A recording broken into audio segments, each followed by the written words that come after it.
Un an après avoir lancé la Golf en berline, Volkswagen présente sa variante break appelée SW.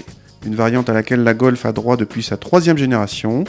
Par rapport à la berline, la Golf SW garde le même empattement mais gagne plus de 30 cm en longueur uniquement sur le porte-à-faux arrière. La Golf Break ne reprend pas toutes les motorisations de la berline, elle n'a par exemple pas droit aux versions GTI, rien de très étonnant, mais pas non plus à la motorisation essence 1,4 litre de 140 chevaux. En revanche, les finitions sont les mêmes, notre modèle est une 1,6 litre TDI 105 chevaux Comfortline.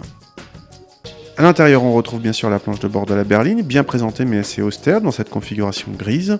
Notre modèle d'essai a droit à une belle panoplie d'équipements de sécurité dont le freinage automatique en ville en option.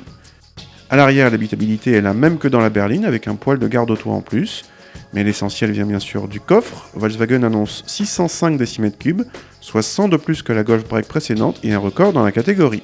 On apprécie le couvre-bagages facile à manipuler ou la banquette rabattable en un geste. Avec les 30 cm de longueur supplémentaire, cette Golf SW pèse une centaine de kilos en plus par rapport à la Golf berline. De quoi dégrader légèrement les performances à motorisation égale, mais notre 1,6 litre TDI 105 suffit dans l'ensemble. On apprécie sa discrétion et sa douceur d'utilisation à défaut de son punch. La boîte 5 est un peu longue mais bénéficie d'une commande agréable.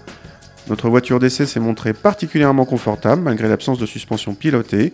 En revanche, elle subissait plus de mouvements de caisse que les berlines que nous avons essayées. Si la vocation première d'un break est de pouvoir embarquer du volume à l'arrière, cette Golf SW répond parfaitement au cahier des charges. Les plus de 600 décimètres-cubes annoncés sont très généreux, voire dignes des catégories supérieures. Le surcoût du break par rapport à la berline s'élève à 1 300 €, ce qui rend ce break là aussi digne des catégories supérieures avec 26 560 €. En revanche, la surconsommation de cette version break reste modérée avec seulement 1 décilitre de plus que la berline, ce qui correspond à 3 grammes par kilomètre de plus dans CO2, ce qui en fait un des breaks les plus sobres de sa catégorie.